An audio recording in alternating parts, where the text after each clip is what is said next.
Here with us tonight is Primus Vespio, who has just returned from Jerusalem with our report on the Messiah miracle. Primus? The Jews say their prophets have foretold the coming of a Messiah or deliverer who will conquer their enemies. They view Rome as their natural enemy. I asked Sherebiah, a Jew, what this means. Many of the prophets have predicted the triumph of the Messiah. Malachi prophesied, "But who may abide the day of his coming, and who shall stand when he appeareth? For he is like a refiner's fire." Well, that's an interesting question. Who do you say will survive when this Messiah comes? Certainly not you Romans. You will be destroyed. He will come and tread down the wicked nations. We have been oppressed for years, but that will soon change. Who is this Messiah you believe will come? The Messiah will be a great military leader. How else could he break the yoke of oppression from this people's neck? He will establish freedom once and for all for the Jewish people. Freedom. This is one issue that riles up the Jews and brings to the forefront the strong feelings concerning their Messiah. For most of the past 600 years, the Jews have been a conquered people. Their nation has been occupied by the Babylonians, Persians, Greeks, and now the Romans. This history of being conquered has fanned the flames of the belief in the Messiah. Some Jews are not content to wait for someone to deliver them.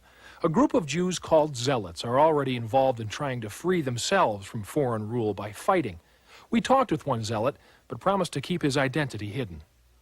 Do you believe a Messiah will come and deliver the Jews? Of course. It has been prophesied by the prophets. Then why do you Zealots take the law into your own hands and fight against the Roman Empire?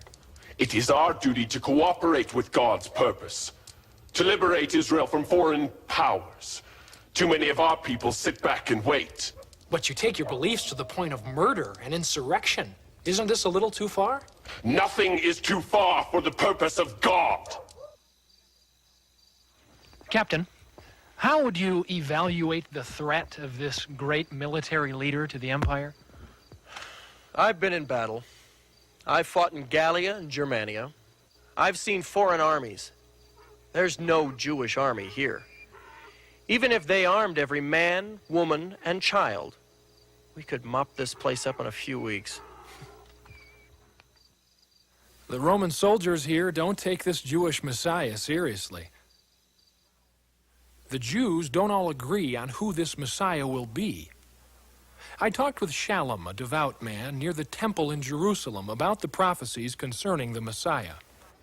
Isaiah wrote, "He is despised and rejected of men, but he was wounded for our transgressions. He was bruised for our iniquities, and with his stripes we are healed."